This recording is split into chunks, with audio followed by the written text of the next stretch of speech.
Good morning, dear students. So, as I told you, कि after the revision of our letters, we'll start the literature part revision. Okay, and the first chapter which we are taking, we are starting with the footprints without feet book, and we'll start from the last, the chapters from the last. Okay, and the first chapter which comes is your Bholi. Okay, so the author of the chapter is K.A. Abbas. Okay, he has written this story. Now, I'll tell you the brief summary of this chapter. Okay, then you'll first learn your long question answers which are there in your notebook. Only the notebook question answers you will learn, and in the notebook language only you will learn your question answers. Okay, now those who are unaware of the story, they may listen this. Now see what this chapter is about बच्चे. भोली, जैसे कि नाम से पता चल रहा है, ये एक लड़की का नाम है. एंड भोली मीन्स कि नाम से ही पता चल रहा है कि भोली मतलब जो थोड़ा डम सा हो, जो बच्चा, मतलब भोली हम किसको कहते हैं, जो इतना शार्प माइंडेड नहीं होता है. ओके, जिनका माइंड थोड़ा सा डल रह जाता है. The same case is here with the girl जिसका ये नाम है. ओके, तो बच्चे ये स्टोरी आपकी क्या शो करती है कि हमारी फैमिली का या हमारी सोसाइटी का हमारी तरफ जो एटीट्यूड होता है, या किसी भी बच्चे की तरफ जो एटीट्यूड होता है, कैसे वो उसकी डेवलपमेंट में असर डालता है. Okay, now will see how.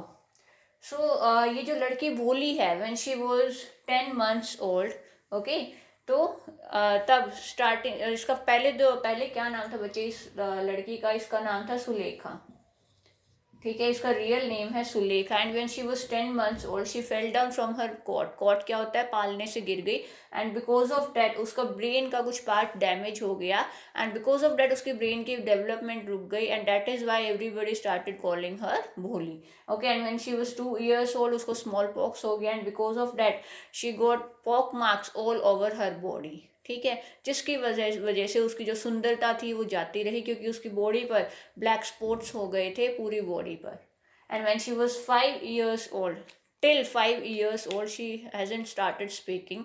Okay, लेकिन जब वो 5 साल की हुई, then she started speaking, but she stammered while speaking. Stammered होता है हकला के बोलना. ठीक है, कि जब उसने बोलना स्टार्ट किया तो भी वो हकला के बोला करती थी. तो ये अब उसमें क्या हम कह सकते हैं कि उसकी जो भी डेवलपमेंट में रुकावटें थी, कि उसके बचपन से स्टार्ट हो गई थी. कि पहला कि उसकी जो सुंदरता, जिस सुंदरता के साथ उसने जन्म लिया था, वो अब उसके साथ नहीं रही थी. उसकी बॉडी पर, पूरी बॉडी पर ब्लैक मार्क्स हो गए थे.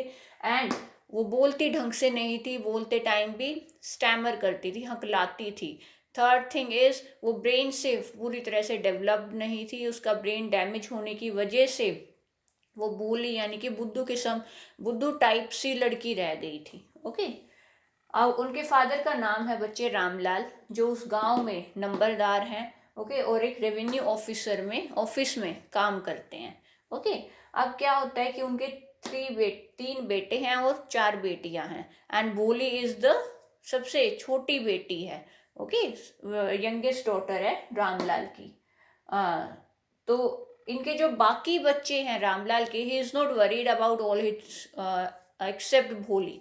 ठीक है, बाकी किड्स के बारे में वो इतने वरीड नहीं हैं. And he is only worried about Bholi. And why he is so worried, as I told you all the reasons, because of her pock marks and low intelligence. Okay, that is why he is worried ki is there anyone who in this world who will marry my daughter such with such qualities. Okay, then he thinks her marriage will become quite impossible with these qualities. Now what happens then, one day tehsildar comes to their village. ठीक है, एक तहसीलदार आते हैं. and he does the inauguration of a primary school in that village. और क्योंकि वो तहसीलदार इनसे मिलते हैं रामलाल से, तो वो उन्हें परsuade करते हैं, मनाते हैं कि आपको, क्योंकि आप एक गवर्नमेंट ऑफिशियल हो, यहाँ पर रेवेन्यू ऑफिस में काम करते हो, तो गवर्नमेंट के एक रिप्रेजेंटेटिव हो, तो आपको शुरुआत करनी चाहिए कि अपनी बेटियों को आप स्कूल में भेजें, ताकि आपको देखकर बाकी लोगों में ये प्रेरणा हो कि हाँ, हमें अपनी बेटियों, क्योंकि उस टाइम में बच्चे लड़कियों को पढ़ाना सब लोग इतना ज़रूरी समझते नहीं थे. तो वो ऐसा एक एग्जाम्पल सेट करना चाहते थे थ्रू रामलाल, कि बाकी लोग भी एनकरेज होकर अपने बच्चों को स्कूल में पढ़, स्पेशली गर्ल्स को. It was a girls school only. तो गर्ल्स को स्कूल भेजना स्टार्ट करें. ओके, तो रामलाल घर जाके अपनी वाइफ के साथ ये पूरा मैटर डिस्कस करते हैं. Then her wife strongly, okay, rejects this point. Okay, she says no. How can we send our girl, if you started sending our girls to the school, who will marry them? है ना.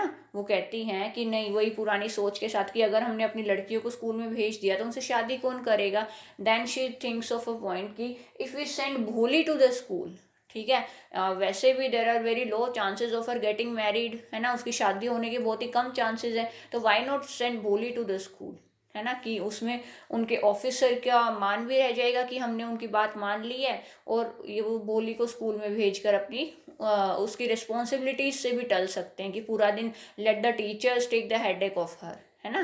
तो वो उसको भेजना start कर देते हैं. तो शुरू में भोली वो हेजिटेट करती है स्कूल जाने से, बिकॉज शी थिंक्स कि उसको पता ही नहीं होता कि what a school is like and what we should do there. Okay, तो when her father takes her to the school and she sees कि हाँ there are many of the girls like me sitting here, then she started believing oh school is somewhat better place than home. ठीक है, क्योंकि घर में सब उसके साथ बुरा व्यवहार करते थे, उसके बिहेवियर को लेकर सब मजाक बनाया करते थे, और स्कूल में जब वो अपनी टीचर से मिली, जैसा कि उनके घर में होता था कि सब उनका मजाक बनाते थे, ऐसा ही स्कूल में भी हुआ कि बच्चों ने जब उसे स्टैमर करते हुए देखा तो उसके स्टैमरिंग का मजाक बनाना स्टार्ट कर दिया.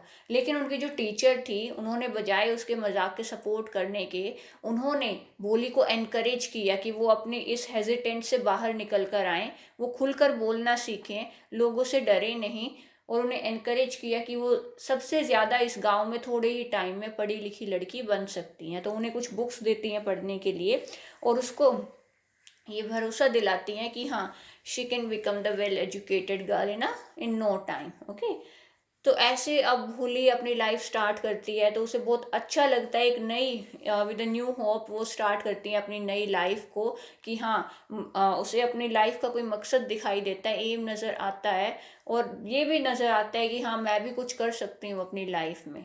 तो फिर then one day a proposal comes for Bholi, Bishambar लाल से. ठीक है, ये नाम है उस पर्सन का जिसकी तरफ से भोली के लिए रिश्ता आता है. And he is very old type of person, okay, almost in his 50s, and he has sons also from his previous wife. Okay, and he is limb also, मतलब वो लंगड़ा भी था. Then what happens is Boli's parent agreed to this. Okay, why they agreed? Because he's a